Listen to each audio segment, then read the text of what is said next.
உங்கள் அண்ணனுக்கு என்ன பிரச்சனை ஆயிடுச்சு? ஒன்றும் இல்லையே, குளிர்சாதன வண்டியில் ப்ரைவேட் ஜெட்டில் சந்தோஷமாக ஒய்யாரமாக தானே வந்திருக்கிறாரு. உள்ள ஆள் வந்தாங்க, அவங்க வந்ததுக்கப்புறம் தான் கல் விட்டாங்க. வந்தது ஆள் கிடையாது, உங்கள் ஆள் 7000 பேர் கூட்டின்னு வந்தான் பாரு உங்கள் அண்ணன். அவன் தான் வச்சா அவங்களுக்கெல்லாம் சமாதி. வரும்போது அப்படியே அப்படியே இடியம்மன் மாதிரி தள்ளிக்கிட்டே வர்றது. அப்புறம் அந்த பஸ்ஸு, அது பஸ் இல்லை, அது யமதர்மனோட ஐயாவோட வாகனம். அது பேர் ஆதவ் அர்ஜுனா. பண்ணுற கேவலமான வேலைகளை பாரு, ட்விட்டரில் போடுறாரு. பங்களாதேஷ், நேபாளம் அந்த நாட்டில் நடந்தா மாதிரி இங்கே வந்து போராட்டம் வெடிக்கணுமா? எதுக்கு வெடிக்கணும் போராட்டம்? என்ன ஆகிப்போச்சு? இந்த சுண்டு விரல்ல விஜயோட நகம் எதனா பிஞ்சிருச்சா? இல்லை அவர் கைது செய்யப்பட்டுட்டாங்களா? என்ன ஆகிப்போச்சு இப்போ உங்கள் அண்ணனுக்கு? எதுக்கு போராட்டம் வெடிக்கணும்? 41 பேர் இறந்தது உண்மை, நீதி விசாரணை நடக்குது. ஒரு சிலர் சிபிஐ விசாரணை கேட்குறாங்க, ரைட்டு, அவங்களும் விசாரிக்கிட்டோம், காவல்துறையும் விசாரிக்கிட்டோம். நீங்கள் கோர்ட்டுக்கு போயிருக்கீங்க, நீதியரசரும் கேள்வி கேட்கணும். இதுதானே இப்போ போராட்டம் வெடிக்கிறதுக்கு எங்கேருந்து தேவை வருகிறது? என்ன மடமாற்றம் பண்ணுறதுக்கு இந்த வேலை பண்ணுறது அசிங்கமாக இல்லையா? இப்போ சோஷியல் மீடியாவில் நடக்கிற அந்த கேம்பெயினே வி ஸ்டாண்ட் வித் விஜய்ங்கிறதாகவும் இல்லை அரெஸ்ட் விஜய்ங்கிறதாகவும் தான் இருக்கே தவிர அந்த 41 உயிர்களுக்கான நீதிங்கிறத நோக்கி உரையாடலே நிகழ்த்தப்படலைங்கிறது தான் அதனுடைய ட்ராக்காக இருக்குது. இல்லைங்க, இதை விட கேவலமானது இந்த தமிழ் சமுதாயத்துக்கு இது தேவையா? செத்தவங்களை பற்றி பேசாமல் நிம்மதியாக ஏசி ரூமில் இருக்கிறவரை பற்றி பேசிக்கிட்டு இருக்கோம். கேமரா வச்சு ஆக்ஷன் அப்படின்னதுக்கப்புறம் இப்போ நம்ம படம்லாம் கதை எழுதி கொடுப்பாங்க இல்லையா? இப்போ நெல்சன் போன்றவர்கள், கேஎஸ் கனகராஜ் அது போன்றவர்கள் சிறந்த ஸ்கிரிப்ட் எழுதி கொடுத்து ஆக்ஷன் சொன்னால் அப்போ மேபி பேக்ரவுண்ட் மியூசிக்லாம் போட்டோன்னா வருமா என்னன்னு தெரில. இவர் மக்களை கையாளுறதுல ஒரு நெறி இல்லை, ஒரு முறை இல்லை. மக்களை வந்து மக்களாக மதிக்காமல் ஏதோ வந்து என்னை பார்க்க தானே 10 மணி நேரம் காத்திருப்பாங்க, 3 மணி நேரம் காத்திருப்பான், 5 மணி நேரம் காத்திருப்பான், குழந்தை குட்டியெல்லாம் வச்சுட்டு ரோட்டில் நிற்பான். என்ன விதமான மன நோய் இது? உட்காந்த இடத்துல அரசியல். என்னது உட்காந்த இடத்துல அரசியல்? ட்வீட் பார்க்குறது, ஃபேஸ்புக் பார்க்குறது. அதில் வந்து ஒரு விஜய்க்கு ஃபேன்ஸுக்கு பஞ்சம் கிடையாது, அவனுக்கு வாழ்க்கையும் தெரியாது, ஒரு மனக்கட்டி தெரியாது. ஆனால் பண்ணோம், அண்ணா வி ஸ்டாண்ட் வித் யூ, அண்ணா இது இப்படி தான் நீங்கள் தாங்க. அண்ணனுக்கு என்னாச்சு? அண்ணனுக்கு ஒரு குண்டு ஊசி கூட நஷ்டம் கிடையாது. நான் எப்படி பார்த்தா முதலமைச்சர் கைது பண்ணியிருக்கணும் விஜய் அவர்களை. அம்மையார் ஜெயலலிதா இருந்தால் கேட்கவே வேணாம், இருக்க வேண்டிய இடத்துல இந்த நேரம் பேசியே இருக்க முடியாது. வணக்கம், இது தமிழ் குரலின் சிறப்பு நேர்காணல். இன்றைக்கு நம்மோடு இணைந்திருக்கிறவர் மரியாதைக்குரிய மூத்த பத்திரிகையாளர் மற்றும் வழக்கறிஞர் ஐயா CS கோட்டீஸ்வரன் அவர்கள். சார் வணக்கம் சார். நேயர்களுக்கு வணக்கம். தாவேகாவினுடைய சம்பவங்கள், ஏன்னா அந்த கரூர் மரணத்துக்கு பிறகு இப்போ முழுக்க நாங்கள் இதில் பொறுப்பும் ஏற்கலை, யார் ரெஸ்பான்சிபிலிட்டிங்கிறதையும் கட்சி அதிகாரப்பூர்வமாக தங்கள் தவறுகளையும் சொல்லலை, இல்லை அரசு மீதுனும் சொல்லாமல் இருக்கிறார்கள், அமைதியாக இருக்கிறார்கள், கோர்ட்டுக்கு போயிருக்கிறார்கள்னு பார்க்க வேண்டியிருக்கு. அடுத்தடுத்து மனுக்கள் போடப்படுகிறது. அந்த கான்ஸ்பிரசி தியரியே வெளியில் சோஷியல் மீடியாவில் அவங்க தொண்டர்கள் பேசுவது அல்லது ஃபேன்ஸ் பேசுகிறத மனுவாகவே போட்டிருக்கிறாங்க. விஜய் வாயை திறப்பாரா மாட்டாரா சார்? இந்த மௌனம் தான் பதிலாக? இல்லை, விஜய்க்கு இந்த சூழ்நிலையில் என்ன பண்ணணும்னு தெரியல அப்படின்றது தான் என்னோடய புரிதல். விஜய் உண்மையிலே பாவமாக இருக்குது பார்க்குறதுக்கு. இந்த நிலைமைக்கு காரணம் முழுக்க அவர் தான். ஒரு அரசியல்ன்றதை வந்து விளையாட்டாக நினச்சி பண்ணதுனால வந்து ஒரு வினையான ஒரு விஷயத்தில் நின்றுட்டுருக்காரு. இதில் விஜய் தொண்டர்களுக்கு பாதிப்பா, இல்லை விஜய் தொண்டர்களால் விஜய்க்கு பாதிப்பான்றது தான் இங்கே முக்கியமான கேள்வி. இந்த கேள்வி தான் நான் வந்து ஒரு 30 நாளாக இந்த கேள்விக்கு தான் விடை தெரியாமல் நான் பத்திரிகைக்காரனாக தலையை போட்டு பிச்சுக்கிட்டு இருக்கேன். இதில் வந்து அரசாங்கம் காரணமாக, காவல்துறை காரணமாக, இல்லை திமுக இதில் எதுனா வந்து உள்ளடி வேலை பார்த்தாங்களா அப்படின்றதுலாம் அரசியல் கேள்விகள். அடிப்படை கேள்வி என்பது ஒரு தலைவர் தொண்டர்களை பாதுகாக்க வேண்டும். அந்த இடத்துல விஜய் வந்து நிறைய இடத்துல கோட்டை விட்டுருக்காருன்றது என்னோட புரிதல். அதே மாதிரி ஒரு தொண்டர்கள் அவர்களோட நன்னடத்தை மூலமாகவும் அவர்களோட பழக்க வழக்கங்கள் மூலமாகவும் அந்த கட்சிக்கும் அந்த தலைமைக்கும் பெருமை சேர்க்க வேண்டும். அதையும் வந்து தாவேகா தொண்டர்கள் செய்யலை. இந்த 2 விஷயத்துக்கு பதில் சொல்லாமல் பேசாமல் சமூக வலைதளமாகட்டும் இல்லை தாவேகா தொண்டர்கள் என்னன்னா இது அராஜகம், ஒடுக்குமுறை அப்படின்னு அவர்கள் மீது இருக்கக்கூடிய அந்த குற்றங்கள், அவர்கள் மீது இருக்கக்கூடிய அந்த அந்த ஒரு விமர்சனம், அதற்கெல்லாம் பதில் சொல்லாமல் அவங்க என்ன பண்ணிடுறாங்கன்னா டைரெக்டாக வந்து எதிர்கட்சியாக இருக்கக்கூடிய, அவர்களுக்கு எதிர்கட்சியாக இருக்கக்கூடிய திமுக இன்றைய ஆளுங்கட்சி மீது அவங்க வந்து இப்போ டார்கெட் பண்ணுறாங்க. உண்மையிலே விஜய் சொன்ன ஒரு விஷயம் நடக்குது. தாவேகா டிஎம்கே தாவேகா அப்படின்ட்டு வரும்போது இந்த மலிவான அரசியல் இருக்குது இல்லைங்களா, இது இன்றைக்கி வந்து தமிழர்கள் இருக்கக்கூடிய மலேசியா, இலங்கை எல்லா இடத்துலையும் இதை பார்க்குறாங்க. பார்த்துட்டு ஏன்னா தாய் தமிழ்நாடு வந்து ஒரு படித்தவர்களுக்கு சொந்தம், சிந்திக்கக்கூடியவர்கள், படிப்பறிவு இருக்கோ இல்லையோ பகுத்தறிவு அதிகமாக இருக்கும், சுயமரியாதை அப்படின்னா இருக்கும். அப்படி இருக்கிறோமே இப்போ அப்படின்னு சொல்லிட்டு நேற்று கூட விஜயகுமார் சொல்லிட்டு மலேசியாவில் ஒரு நண்பர் அவர் ஃபோன் பண்ணி அவர் வந்து துக்கத்தில் வந்து ஒரு மாதிரி பேசுகிறாரு. ச்சே, என்ன சார் இப்படி இருக்காங்க நம்ம மக்கள், ஏன் இப்படி இருக்கிறாங்க, எதுக்கு இப்படி போய் நின்று சாகணும், ஒரு ஒரு அதுதான் கூட்டாங்க இருக்குன்னு தெரியுதே, அதுக்கப்புறம் திரும்பி வந்துட்டு இருக்கலாமேன்னு அவங்க சொல்கிறாங்க. சிங்கப்பூர்லேருந்து இன்னொரு நண்பர், அதே மாதிரி கனடாவில், அப்புறம் யூஎஸில். இப்போது வெளிநாட்டில் இருக்கிற தமிழர்களுக்கெல்லாம் இங்கே என்ன நடக்குது, விஜய் மேலே தப்பு இருக்கா இல்லையா, இல்லை இதில் உண்மையிலே திமுக எதனா அரசியல் பண்ணியிருக்கான்னு அந்த ஒரு கேள்விகள் வருது. அப்போ அடிப்படையில் வந்து விஜய் அவர்கள் பண்ணக்கூடிய தவறுகள் இப்போ ஒன்று ஒன்றா வருது. போதா குறைக்கு இவங்க வந்து வழக்காடு மன்றம் போயிருக்கிறாங்க. வழக்காடு மன்றத்தில் எதனா வந்து ஒரு மாண்பான கேள்வி இல்லை புத்தி கூர்மையான ஒரு வாதம் அப்படி இருக்குன்னு பார்த்தா இல்லை. எப்படி வந்து போஸ்ட்மார்ட்டம் வந்து நைட்டு உடனே பண்ணிட்டீங்க, எங்கேருந்து மருத்துவர் வந்தாங்க, அதுக்கப்புறம் ஆதாரம் இருக்கா, இவர் தான் வந்து செத்தாரு, இவர் வந்து வேற இடத்துல செத்துரு கூட நீங்கள் எடுத்துகிட்டு வந்து இங்கே போட்டிருக்கலாம், அவங்க சொந்தக்காரங்க அடையாளம் காட்டினாங்க, எங்கள் கூட்டத்துக்கு வந்தவர் தானா, எங்கள் கூட்டத்துக்கு வந்தவன் தான், இப்படிலாம் கேட்குறாங்க. கூட்டத்தில் மயங்கி விழுந்தவங்கள தான் ஆம்புலன்ஸில் லைனாக எடுத்துகிட்டு போய் அனுமதிக்கிறாங்க. அங்கே கூட வந்தவங்க கதறி அடித்து ஒப்பாரி வச்சு அழுகுறாங்க. ஒரு 3-5 பேர் வந்து உடனே அடையாளம் காட்டப்பட விடலை. அதுக்கப்புறம் அவர் 7-8 மணி நேரம் கழிச்சு அதுலேயே ஒன்று ஒன்று கிளியர் ஆயிடுச்சு. இறந்த குழந்த அவங்க அப்பா சொல்கிறாரு போயிட்டு வரேன்னாப்புல இப்படி அனாதையாக விட்டு போயிட்டாப்புல, விஜயை பார்க்க தான் போனோன்னு சொல்கிறாங்க. ஒவ்வொரு பத்திரிகைக்காரும் ஒவ்வொரு பாதிக்கப்பட்ட குடும்பத்தையும் தேடி கண்டுபிடிச்சி அவங்கக்கிட்ட பைட்டு வாங்கி அவங்களோட புரிதல் அவங்களோட பிரச்சனைகளை பேசி பாடுறாங்க. இதெல்லாம் நான் செய்தித்தாள் படிக்க மாட்டேன், நான் காட்சி ஊடகம் பார்க்க மாட்டேன். எனக்கு தெரிஞ்சதெல்லாம் ட்விட்டரு, ஃபேஸ்புக்கு, சமூக வலைதளம். மெயின் ஸ்ட்ரீமில் என்ன கருத்து வருது, என்ன விமர்சனம் வருது, அதற்கு என்ன மாற்று கருத்து, என்ன இதெல்லாம் நான் எதுவும் பார்க்க மாட்டேன். எங்கள் தலைவர் நல்லவர், அவருக்கு எதிராக சதி பண்ணி 41 பேரை அவங்க கொண்டுட்டாங்க. சரிப்பா, அவங்க திமுககாரங்க, சரி எப்போ வந்தாங்க அது தெரியாது. எத்தனை பேர் வந்தாங்க, 1000 பேருக்கு மேலே வந்தாங்க. என்ன வச்சுருந்தாங்க, கத்தியெல்லாம் வச்சுருந்தாங்க, அடிச்சாங்க, மிதிச்சாங்க.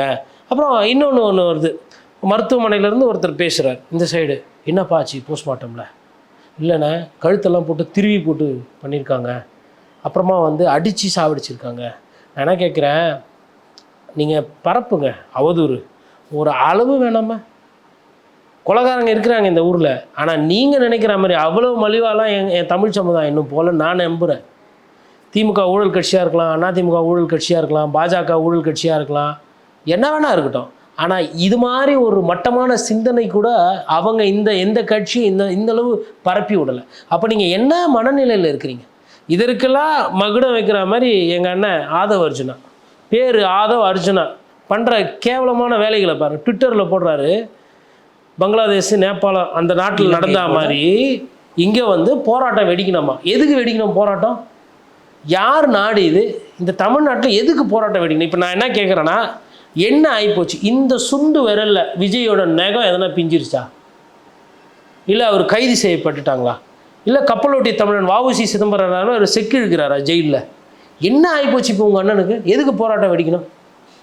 41 பேர் இறந்தது உண்மை, நீதி விசாரணை நடக்குது, ஒரு சிலர் சிபிஐ விசாரணை கேட்குறாங்க, ரைட்டு அவங்களும் விசாரிக்கிட்டோம், காவல்துறையும் விசாரிக்கிட்டோம், நீங்கள் கோர்ட்டுக்கு போயிருக்கீங்க, நீதியரசரும் கேள்வி கேட்கணும். இதுதானே இப்போ போராட்டம் வெடிக்கிறதுக்கு எங்கேருந்து தேவை வருகிறது? என்ன மடமாற்றம் பண்ணுறதுக்கு இந்த வேலை பண்ணுறது அசிங்கமாக இல்லையா? நான் என்ன சொல்கிறேன்னா, அரசியல் பண்ணுங்கள். ஆதவ அர்ஜுனா என்ன பண்ணணும், கூப்பிட்டு ஒரு 1000 தம்பிங்களை கூப்பிட்டு, தாவேக தம்பிகளை கூப்பிட்டு, இந்த திமுக விடக்கூடாது, இந்த துறையில் இவ்வளோ ஊழல் பண்ணியிருக்காங்க, வீடு வீடாக போய் ஊழல்வாதி திமுக, ஊழல் கட்சி திமுக, குடும்ப அரசியல் திமுக பிரச்சாரம் பண்ணு, திருமண பிரச்சாரத்துக்கு போங்க, பிரச்சாரம் பண்ணு, திருமண கூட்டம் போடு, வீதி வீதியாக போ, மைக்கு பிடிச்சி பேசு. அண்ணனை வந்து நம்ப வச்சு ஏமாத்து, நீ குற்றச்சாட்டு வைக்கிறியோ, புரட்டு பேசுறியோ, இதையே பேசு, அரசியல் ரீதியாக பண்ணு. வன்முறையை தூண்டுறது என்ன வக்ரமான புத்தி? உங்கள் அண்ணனுக்கு என்ன பிரச்சனை ஆகிடுச்சு? ஒன்றும் இல்லையே, குளிர்சாதன வண்டியில் ப்ரைவேட் ஜெட்டில் சந்தோஷமாக ஒய்யாரமாக தானே வந்திருக்கிறாரு. இந்த வீட்டிலேருந்து பண்ணை வீட்டிலேருந்து அந்த வீட்டுக்கு போகிறாரு, அந்த வீட்டில் இந்த வீட்டுக்கு போகிறாரு, வழக்கறிஞரை பார்க்குறாரு. எதுக்கு வழக்கறிஞரை பார்க்குறாரு? நீட்டு தேர்வு ரத்தை பற்றி வழக்காடு மன்றத்தில் போடுறதுக்கா, இல்லை கவர்னர் தமிழ்நாட்டுக்கு கையெழுத்து போடாமல் இருக்கிற திட்டத்துக்கு அதுக்கா? எதுக்கு கவர்னர், எதுக்கு வக்கீலை பார்க்குறாரு? அவர் தேவைக்கு அவரை பாதுகாக்கிறதுக்கு வழக்கறிஞரை பார்க்குறாரு. அவர் ஒன்றும் ஏழைப்பாடெல்லாம் கிடையாது, அவரை காப்பாற்றிக்க தெரியும். அவருக்கு ராகுல் காந்தி போன்றவர்களோட தொடர்பு இருக்குது, தேவைப்பட்டால் ஜிகிட்டையுமே பேசுவார். சமீபமாக பாரதிய ஜனதா கட்சியில் இருக்கிற அமைச்சர்கள் எல்லாமே வந்து விஜய்க்கு வந்து ஆதரவு கரம் நீட்டுறாங்க. தயவு செய்து செத்து போனாங்க பாருங்கள் 41 பேர், அவங்களை நோக்கி நீங்கள் பண்ணணும். உங்கள் தலைவரை அவர் பாதுகாத்துக்குவார். ஃபஸ்ட்டு உங்கள் தொண்டனை யாருமே பாதுகாக்காமல் தூக்கி விட முடியாமல் இருக்கிறான் பாருங்கள். ஒரே ஒரு இடத்துல எங்கன்னா ஒரு தாவேக்காரங்க SRM காலேஜ் வந்து முன் வந்து நான் மருத்துவ செலவெல்லாம் ஏற்றுக்கிறேன், குழந்தைங்க படிப்பு செல்லலாம், யாரா ஒரு தாவேக்காரன் நன்றி சொன்னீங்களா அந்த பெரிய மனுஷனுக்கு? அரசியல்வாதின்ற முறையில் நம்ம எல்லாரையும் பொதுவாக நம்ம விமர்சனம் பண்ணுறோம், இல்லை அவர்கள் மேலே ஊழல் குற்றச்சாட்டு இருந்தால் யாரா ஒருத்தரை இந்த மாதிரி இல்லை ஒரு கோரிக்கை, நாங்கள் வந்து இன்றைக்கி வந்து அடிபட்டு இருக்கோம், ஒரு அரசியல் சதியால் நாங்கள் பாதிக்கப்பட்டிருக்கோம், எங்களுக்கு வந்து பொதுமக்கள் இருக்கிறவங்களும் எல்லாம் ஆதரவு தெரிவிக்கணும், எங்கள் குடும்பம் ஒரு சிலது பாதிக்கப்பட்டிருக்கு, அவங்களுக்கு உங்களால் முடிஞ்ச நிதி உதவியோ இல்லை மன ஆறுதலோ எதையோ ஒன்று செய்யணும் அப்படின்னு அதுக்கு ஒரு கோரிக்கை வைக்கிறதுக்கு உங்களை ஒரு இரண்டாம் கட்ட தலைவருக்கு ஒரு சிந்தனை இருக்கா? ஒரு அந்த எண்ணோட்டம் இருக்கா? அதாவது இந்த சம்பவம் நடந்து 2ஆம் கட்ட தலைவர்கள் 5 மணி நேரமாக எதுவும் போடல. விஜய் ட்வீட் போட்ட பிறகு ரீட்வீட் பண்ணாங்களே தவிர அதை பேசுறதுக்கு கூட அவங்களுக்கு ஒரு நாள் 2 நாள் ஆகுது. அவங்களா கருத்தும் தெரிவிக்க மாட்டாங்க. தலைவரை வழியோ அப்படியே அந்த முகம் தெரிந்து ஊடகத்துக்கு வந்தவங்களும் மௌனமாயிட்டாங்கிறது. அவங்களுக்கு புரிகிற மாதிரி ஒரு எடுத்துக்காட்டு சொல்கிறேன். வசூல் ராஜா MBBS படம் வருங்க, அதில் வந்து ராஜாராமன் டாக்டர்னு சொல்லிட்டு ஐயா கமல்ஹாசன் வந்து டாக்டர் வேஷம் போட்டு ஏமாற்றிட்டு இருப்பார். அப்போ பேஷண்ட் வேணும் போது ரோட்டில் போகிறோன்னா 4 பேர் இடிச்சுட்டு வந்துட்டு பேஷண்ட் போடுவாங்க. அப்போ சர்ஜரி பண்ணணும் அப்படின்னும் போது அவங்க வந்து கோழிக்காலை வச்சுக்கிட்டு சர்ஜரி பண்ணிகிட்டு இருப்பாங்க. அப்போது அது மாதிரி தான் இவங்க அரசியல்னு ஒரு போர்வை எடுத்து நாங்கள் கட்சி துணிக்கிட்டோன்னு வந்து வேண்டாங்க. ஆனால் அவர்கள் கட்சிக்காரர்களும் கட்சி தொண்டர்களாக இன்னும் மாறவில்லை. இன்னும் இந்த சினிமாக்காரர்களாக சினிமா மோகம் பிடித்தவர்களாக தான் இருக்கிறாங்க. அதனால தான் அந்த 2 நாள் 3 நாள் எதுக்கு என்ன செய்யறது அடுத்துன்னு சிந்திக்கிறதுக்கு 3 நாள். நீங்கள் ஒரு விஷயம் திமுகவோட அந்த விடயங்களை பாருங்கள். கள்ளக்குறிச்சியில் சாராய் சாவாச்சு, ஊரே வந்து திமுகவை சாடிச்சு, திமுக மீது நியாயமான கேள்விகளை வெக்கி தலைகுனிகிற அளவுக்கு கேட்டாங்க, நான் உட்பட, ரைட்டா? ஆனால் அந்த பிரச்சனையிலிருந்து ஒரு நாள் கழித்து அதை அப்படியே நியூட்ரைஸ் பண்ணுறாங்க, அதை சரி செய்கிறாங்க. கள்ள சாராய்க்கு 10 லட்ச ரூபா கொடுத்த ஒரே மோசமான அரசாங்கம் ஒன்று இருக்குன்னா அது நம்ம தமிழக அரசு ஐயா ஸ்டாலின் தலைமையில். ஆனால் அதெல்லாம் பண்ணிக்கிண்ணி அதுக்கப்புறம் அமைச்சர்கள் எல்லாம் அங்கே அமிச்சு இன்றைக்கி அதை பற்றி பேசாத மாதிரி எப்படி பூசி மழுப்பிட்டாங்க. இது அரசியல். இது நல்ல அரசியல் கேட்டிங்கன்னா சத்தியமாக எங்கள் ஐயா அண்ணா இதை சொல்லி தரல, இவங்க இன்றைக்கி பண்ணிக்கிறாங்க. நான் என்ன சொல்கிறேன்னா இது ஒரு கேவலமான எடுத்துக்காட்டு தானே. இந்த எடுத்துக்காட்டை நோக்கி கூட நீங்கள் பயணம் செய்யலாம் இல்லையா? ஓடி ஒளிகிறத விட, பயந்துக்கிட்டு இருக்கிறத விட, வழக்கறிஞர்களை தனிமையில் சந்திக்கிறத விட 4 நாள் ஆகும்போது கிட்டத்தட்ட இன்றைக்கி இதுவரையிலையும் உங்களோட நிலைப்பாடு என்ன? அந்த மக்கள்கிட்ட நீங்கள் பேசுனீங்களா? ஏங்க ஒரு வீடியோ கால் ஃபோன் பண்ணி பேசியிருக்கலாமேங்க. ஃபோன் யூஸ் பண்ணால் கூட கோர்ட்டு பார்த்துக்கிட்டு இருக்கு, கை தான் தூக்கக்கூடாது, இப்படி பேசக்கூடாது, அப்படி அதெல்லாம் வீடியோ கால் ஃபோன் பண்ணி பேசியிருக்கலாமே, ஒரு ஆறுதல் சொல்லியிருக்கலாமே. இங்கே இருக்கணும். அதே மாதிரி மக்கள் மீது அந்த அந்த கனிவு அந்த பாசம் என்பதும் இருக்கிற மாதிரி எனக்கு தெரியும். இருந்திருந்தால் அது இந்த நேரம் வெளிப்பட்டிருக்கும். மேபி கேமரா வச்சு ஆக்ஷன் அப்படின்னதுக்கப்புறம் இப்போ நம்ம படம்லாம் கதை எழுதி கொடுப்பாங்க இல்லையா? இப்போ நெல்சன் போன்றவர்கள் இல்லை நம்ம லோகேஷ் கனகராஜ் அது போன்றவர்கள் சிறந்த ஸ்கிரிப்ட் எழுதி கொடுத்து ஆக்ஷன் சொன்னால் அப்போ மேபி பேக்ரவுண்ட் மியூசிக்லாம் போட்டோன்னா வருமா என்னன்னு தெரில. நிஜ அரசியலுக்கு ஐயா பத்திரிகையாளர் மூத்த பத்திரிகையாளர் மணி அண்ணன் சமீபமாக ரொம்ப நாளாக என்ன சொல்லிட்டு இருந்தாருன்னா விஜய் வந்து பயத்தை காட்டுறாரு, திராவிட கட்சிகளுக்கு வந்து ஒரு பயத்தை உருவாக்கியிருக்காரு. 2 நாளைக்கு முன்னாடி மணியண்ணனோட பதிவு வந்து Vijay is unfit to be a political leader அப்படின்னா என்னென்னா அரசியல் தலைவராக இருக்கிறதுக்கு லாக்கி இல்லாதவர் விஜய் அப்படின்னு சொல்லியிருக்காரு. மணியண்ணன் வந்து ஒரு விஷயத்தை வந்து எடுத்தங்கவுத்தன் பேசக்கூடிய தன்மைப்படுத்தவரில் விமர்சனம் அவர் மீது வரும். ஆனால் அரசியலை கூர்ந்து நோக்கி ஒரு மூத்த பத்திரிகையாளர், அவருக்கும் விஜய்க்கும் தனிப்பட்ட கருத்து இல்லை. அவர் எது பாதிச்சிருக்கு? விஜயை பாராட்டி பேசின மணியண்ணனை சமயமாக அவர் திமுக மீது அதிக விமர்சனம் வைக்கிறார். அதே நேரத்தில் விஜய்க்கு வந்து நல்ல ஒரு ஒளிவளமான எதிர்காலம் இருக்குன்னு பேசி கொண்டிருக்கிற ஒரு பத்திரிகையாளர் அவரோட எண்ணோட்டத்தில் எங்கே மாற்றம் வருதுன்னா நீங்கள் நடந்துக்கிற அந்த லட்சணம், நீங்கள் நடந்துக்கிற அந்த அந்த தோரணை, உங்களோட அந்த மரியாதை குறைவான அந்த கலாச்சாரம், அதுதான் அந்த பத்திரிகையாளரே அங்கே சிந்திக்க வைக்குது. அந்த பர்சனாலிட்டி ஸ்ட்ரீக் வெளிப்படுது இல்லை? ஒரு கிரைசிஸ் டைமில் தான் உண்மையான சுபாவம் வெளிப்படும். அந்த 30 பேர் சார் 30 உயிர் சார்னும் போது நீங்கள் கடந்து போனது இருக்குல்ல, அது அந்த காட்சியே இல்லைங்க. எந்த ஒரு பத்திரிகைக்காரரும் அதை ஜீரணம் பண்ண முடியாதுங்க. ஒரு பிரச்சனை, ஒரு உயிரிழப்புன்னும் போது நீங்களா காரணமோ நீங்கள் காரணம் இல்லையோ அதெல்லாம் வேற.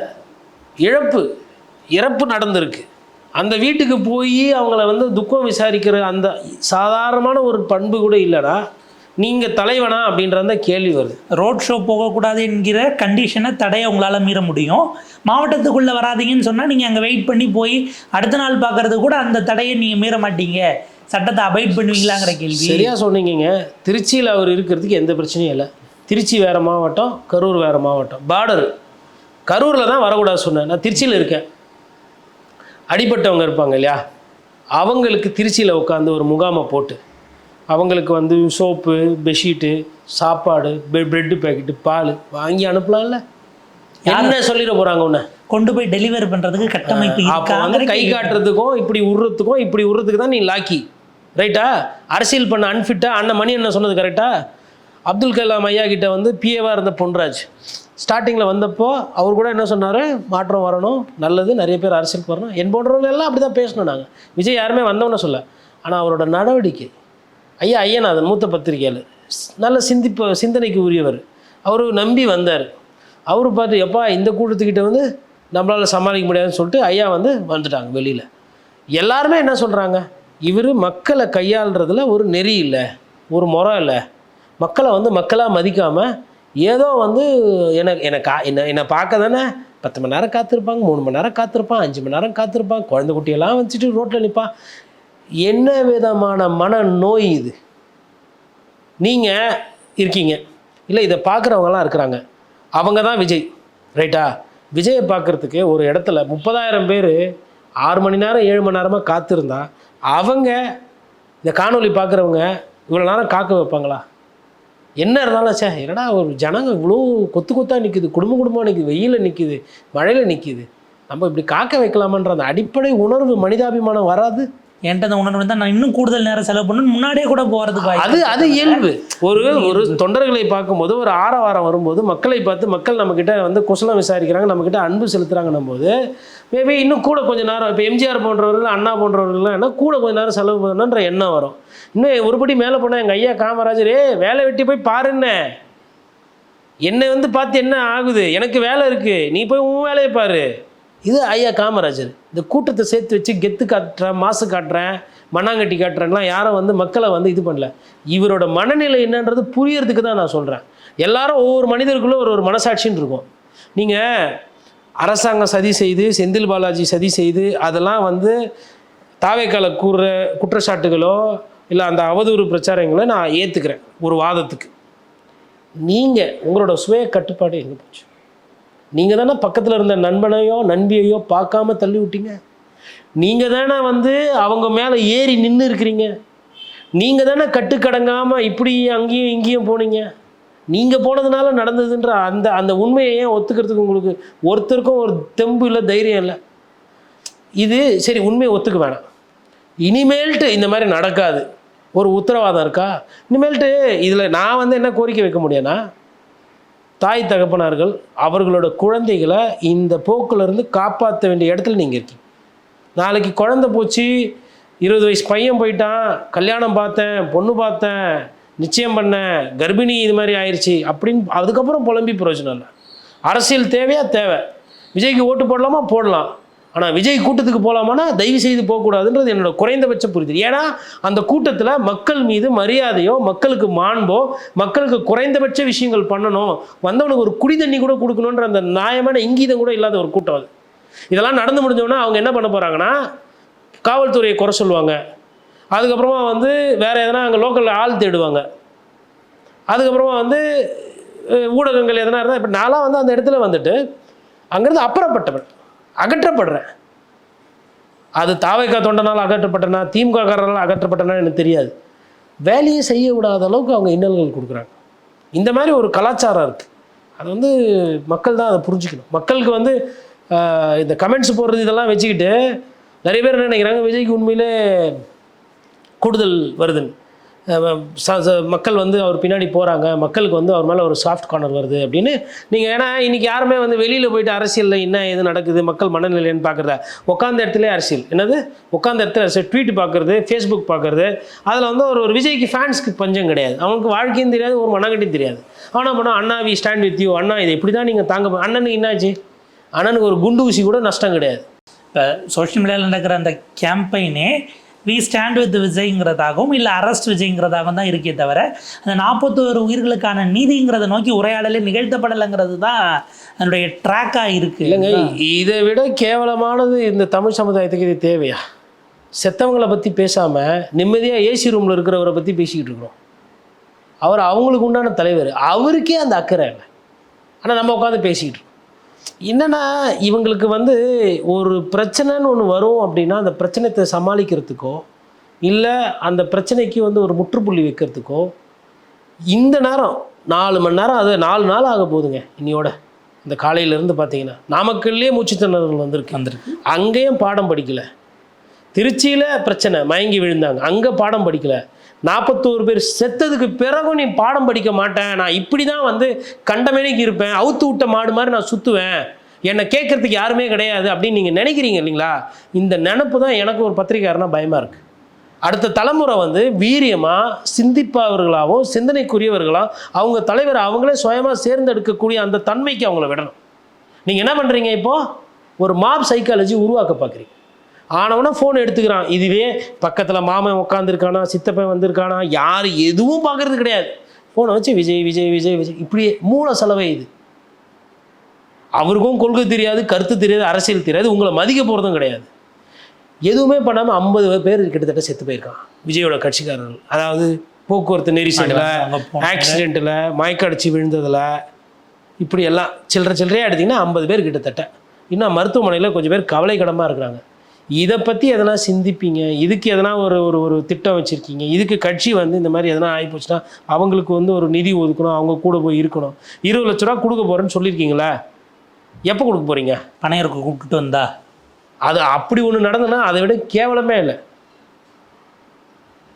அவங்களெல்லாம் கூப்பிட்டு வந்து அதான் பார்த்தோமே, துப்புரவு தொழிலாளி பிரச்சனையிலே உங்கள் லட்சணம் என்னன்னு தெரிஞ்சு போச்சே. ஷூட்டிங்க்கு போகும்போதெல்லாம் எந்த பிரச்சனையுமே நடக்காமல் விஜய் வந்து எப்படி போகிறாரு? காதும் வச்சா மாதிரி கருப்பு வண்டியில்.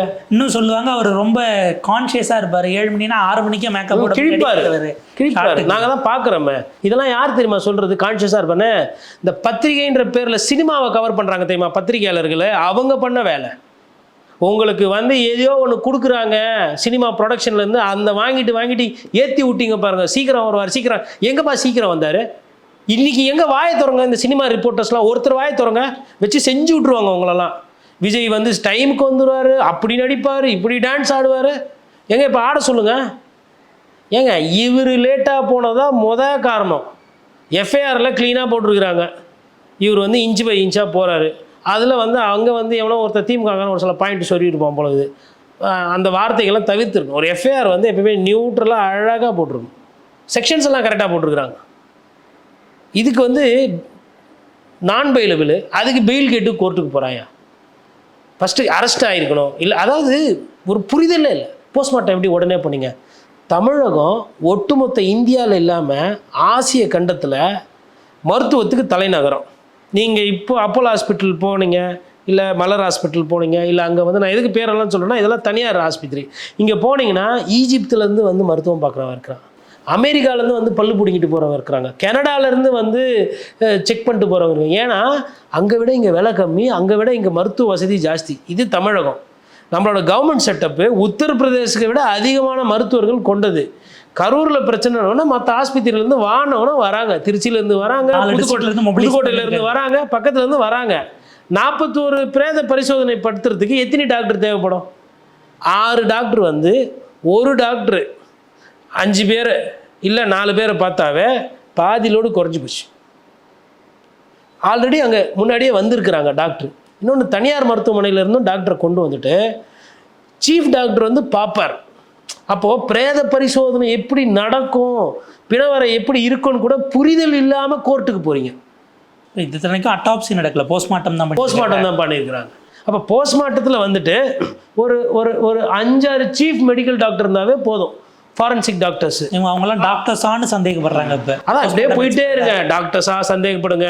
அப்புறம் 1000 பேர் உள்ளே பூந்தாங்க, கத்தி வச்சுருந்தாங்க, செவிலில் அடிச்சு கழுத்து திருவி போட்டாங்க, வாயை அடிச்சு ஒடிச்சாங்க. ஒரு அளவில் சரி நான் என்ன கேட்குறேன், நீங்களாம் மனசு தானே பார்த்தீங்களா? ஏன் வீடியோ எடுக்கல ஒருத்தரும்? ஏன் விஜயனாவே வீடியோ எடுத்துருந்தீங்களா? எவன் அந்த கயவன் அவனை கண்டுபிடிச்சி பிடிச்சி கொடுத்து வெளியில் தள்ளியிருந்தா நீ நல்லா தோண்டான். வந்தவன் ஊஆளா வெளியாளான்னு கூட தெரியாத அளவுக்கு அப்படி ஒரு மோகம். அதாவது இதெல்லாம் வந்து நீங்கள் பேசுகிறது வந்து ஒரு ஒரு ஒரு ஒரு நரேட்டிவ் செட் பண்ணுறீங்கன்னு வச்சுக்கோங்களேன். இதில் சந்தேகம் இருக்குது, அது வெறும் ரைட்டு. உள்ள ஆள் வந்தாங்க, அவங்க வந்ததுக்கப்புறம் தான் கல் விட்டாங்க. வந்தது ஆள் கிடையாது, உங்கள் ஆள் 7000 பேர் கூட்டின்னு வந்தான் பாரு உங்கள் அண்ணன், அவன் தான் வச்சா அவங்களுக்கெல்லாம் சமாதி. வரும்போது அப்படியே அப்படியே இடியம்மன் மாதிரி தள்ளிக்கிட்டே வர்றது. அப்புறம் அந்த பஸ்ஸு, அது பஸ்ஸு இல்லை, அது யமதர்மனோட ஐயாவோட வாகனம். அது ஏன் சின்ன வண்டியில் வந்து மேலேருந்து பேசினா என்ன பிரச்சனை? எடப்பாடி பழனிசாமி பஸ்ஸில் போகிறார், அதான் இவரும் பஸ்ஸில் போனோம். அதுவா? அந்த பஸ்ஸுக்கும் இந்த பஸ்ஸுக்கும் எவ்வளோ வித்தியாசம் இருக்குது, அதையாச்சும் பார்த்தீங்களா? அந்த கூட்டத்துக்கும் இந்த கூட்டத்துக்கும் எவ்வளோ ஒரு ஒழுக்கம் இருக்குது. அந்த கூட்டத்தில் எவ்வளோ எல்இடி போட்டாங்க, எவ்வளோ லைட்டு போட்டாங்க, வந்தவனுக்கு தண்ணி வச்சாங்களே, அதெல்லாம் பார்த்து கற்றுக்கலையா? அம்மையார் ஜெயலலிதாவோட ஓட்டு வண்டி வேணும், எம்ஜிஆரோட ஓட்டு வண்டி வேணும், அதிமுக அறிஞர் அண்ணாவை அந்த ஓட்டு வண்டி வேணும். அவங்க கிட்ட இருக்கிற அந்த அந்த அந்த ஒரு கூட்டத்தை எப்படி கையால் ஆகணும், அந்த கூட்டத்தை எப்படி நடத்தணும், வந்தவங்களை எப்படி திருப்பி எடுத்துகிட்டு போய் விடணும், காசு கொடுத்து தான் பண்ணாங்க. ஆனால் ஒழுங்காக பண்ணாங்கல்ல, உங்களை மாதிரி துப்புக்கட்டு பண்ணல அதிமுக. ஆனவுனா அதாவது மற்ற கட்சியெல்லாம் இல்லை, திமுகவை தோறு கேட்டிங்கன்னா தாவேக்கா, இதெல்லாம் உச்சக்கட்ட ஆணவம். அந்த ஆணவத்தில் அந்த மமதையில் வந்த கூட்டத்தினுடைய அந்த மதி மயங்கி மூளை சிந்திக்காமல் செயல்பட்டதனுடைய காரணம் தான் இன்னைக்கு கரூர் உள்ளே போக முடியுமான்னு தெரியல. இப்போ எல்லாம் சொல்கிறாங்க முடியாச்சு, கட்சி ஆஃபீஸ் முடியாச்சு, சிட்டுக்குருவி ஓடி ஒளிகிற மாதிரி எல்லாம் சிட்டாக பறந்தாச்சு. உட்காந்து ட்விட்டர் போட்டுட்ருக்கேன், ஃபேஸ்புக்கில் போடுறான், நேரில் வா கூப்பிட்றாங்க ஜனங்க, உங்கள் மூஞ்சியெல்லாம் பார்க்கணும், உங்கள் திருமுகத்தெல்லாம் பார்க்கணும், மனித உயிர் பெருசா இல்லை விஜய் மேலே இருக்கிற காதல் பெருசான்னு கேள்வி கேட்பாங்க. கரூரில் சாமானியர் கேட்பாங்க, பொதுமக்கள் கேட்பாங்க. 40 வயசுக்கு மேலே இருக்கும் ட்விட்டர் போட மாட்டான், நேரில் போனால் சொக்காய் பிடிச்சி கேட்பாங்க. காத்துக்கிட்டு இருக்கிறாங்க. இவங்க ஏதோ நினச்சிக்கிட்டு இருக்கிறாங்க தமிழ்நாடு பூரா வந்து இவங்களுக்கு வந்து அப்படியே ஒரு ஆதரவு பெருகுதுன்னு. ஆதரவு செயற்கையாக நீங்கள் பெருக்கிட்டு இருக்கீங்க. எதுக்கு போராட்டம் வெடிக்குன்னு போட்டீங்க பதிவு? ஏன் அதை ஏன் 1/2 மணி நேரத்தில் டெலீட் பண்ண? நீ போட்டல்ல, தைரியமான ஆள் தானே, எதுக்கு நீ டெலீட் பண்ணுற? என்ன ஆயிடுச்சு இப்போ? போராட்டம் வெடிக்கிற அளவுக்கு என்ன ஆகிப்போச்சு? நான் எப்படி பார்த்தா முதலமைச்சர் கைது பண்ணியிருக்கணும் விஜய் அவர்களை. கலைஞர் இருந்தால் இந்த நேரத்துக்கு வந்து உங்கள் கதையே வேறு. அம்மையார் ஜெயலலிதா இருந்தால் கேட்கவே வேணாம். இருக்க வேண்டிய இடத்துல இந்த நேரம் பத்திரமா இருந்திருப்பார். அவர் இவ்வளோ தொலைவு போயே இருக்க மாட்டார், பேசியே இருக்க முடியாது. ரோட் ஷோ பண்ணக்கூடாதுன்னு கோர்ட்டு சொல்லுது, 11 கைட்லைன் போட்டு கொடுங்க. அதில் ஒரு ரூல்ஸை ஃபாலோ பண்ணுறதுக்கு தெரியாது. மனித உயிரோட விளையாடிட்டு பண்ணிவிட்டு அவன் பண்ணான், இவன் பண்ணான், இவன் லைட் ஆஃப் பண்ணான், அவன் காவல்துறை வேலை செய்யலை, இவன் பேரிகார்டு போடல, அவன் வந்து அங்கேருந்து வந்து கல் விட்டான், இங்கேருந்து ஒருத்தர் செருப்பு விட்டான், அப்புறமா இங்கேருந்து ஒருத்தன் வந்து முதுகில் குத்துனான், இங்கேருந்து ஒருத்தன் அடிச்சான். ஏன்னா உங்கள் அண்ணன் டைமுக்கு வரல, உங்கள் அண்ணன் மக்களை இது ஃபஸ்ட்டு டைம் கிடையாது, இதே மாதிரி 7 இடத்துலையும் வந்து தாமதமாக வந்திருக்கிறாரு. உங்கள் அண்ணன் தண்ணி வைக்கல, உங்கள் கட்சிக்காரர்கள் ஒன்று சொன்னால் நீங்கள் கேட்கல, டிரான்ஸ்ஃபார்மர் மேலே நீங்கள் ஏறினீங்க, கரண்ட்டை நீங்கள் கட் பண்ணீங்க. யாரோ ஒருத்தர் சொன்னாங்க இனிமேல்ட்டு கரண்ட்லாம் கட் பண்ணக்கூடாது. விஜய்க்கு நான் சொல்கிறேன், கோரிக்கை வைக்கிறேன், தயவுசெய்து பர்மிஷன் எங்கே கேட்குறாங்களோ கொடுத்துருங்க. கொடுத்துட்டு எவ்வளோ பேர் வருமோ போலீஸு பாதுகாப்பு, எவ்வளோ போலீஸ் வேணும், ஒரு போலீஸ்க்கு இவ்வளோ பில்லு, ஐபிஎல் மேட்ச்சுக்கு அப்படி தான் போடுவாங்க. ஓகே, ஒரு போலீஸ் நீ வந்து நம்பர் சொல்லு, ஓகே பாஸ் கொடுப்போம். 50,000 பேரா, 50,000 பேர் போகலாம். 50,000 பேருக்கு எவ்வளோ போலீஸ் வேணுமோ கேட்டு வாங்கிக்கோ, கரண்ட்டெல்லாம் கட் பண்ண மாட்டோம். விட்டுட்டு வேடிக்கை பார்த்தா அன்றைக்கி தெரியும் இவங்களோட நடத்தை என்னன்னு. இராணுவத்தை வச்சு கூட்டம் போட்டாலும் இந்த கூட்டம் தான் பண்ணும், பஸ்பமாக ஆகிடும் அப்படியே. அண்ணன் சீமான் சொன்னார்ல, தாவாத தாவாத தாவாதன்னு கரடியாக கத்துனார்ல, ஏறாத தாவாத, அதுதான். அப்படி ஏறி தாவனா இதுதான் நடக்கும். இது சாதாரண காமன் சென்ஸு. இதை மறைச்சிடுறீங்க. ஒரு கர்ப்பிணி நிற்கிறாங்க, இல்லை ஒரு குழந்தைய வச்சுட்டு நிற்கிறாங்க, தள்ளுறீங்களே, மனசாட்சின்னு எப்படி செய்வீங்களா நீங்கள்? அவர் என்ன காலி ஆகிட போகிறாரு? அவர் அப்படியே தான் இருக்க போகிறாரு. 234 தொகுதி போவாரா என்னன்னு தெரியாது. ஆனால் எல்லா தலைநகருக்கு போகிறாருல்ல, மே மாதம் வரலாம் அவர் பிரச்சாரம் பண்ண தானே போகிறாரு. இங்கே கரூரில் இல்லைனா அடுத்து புதுக்கோட்டை போக போகிறாரு, அங்கே போய் பாரு. இன்னும் திருச்சியில் இன்னொரு இடத்துக்கு கூட போகலாம். இல்லை அங்கே மேலே பக்கத்தில் ஈரோடில் வர போகிறாரு, கோபிச்செட்டிப்பாளையத்தில் வர போகிறாரு, அங்கே போய் பாரு. பார்க்குறது என்ன, பக்கத்தில் ஆள் இருக்கிறாங்க, மனுஷால் இருக்கிறாங்கன்னு கூட தெரியாமல் தள்ளி விட்டுட்டு ஏறி அது மேலே நின்று விஜயை பார்த்து கை தட்டிட்டு இன்றைக்கி நீ வந்து பேசுகிறீங்க, மற்றவங்களெல்லாம் குறை சொல்கிறீங்க, இன்னும் யாருன்னா தேடுறாங்க. நேரத்துக்கு நன்றி.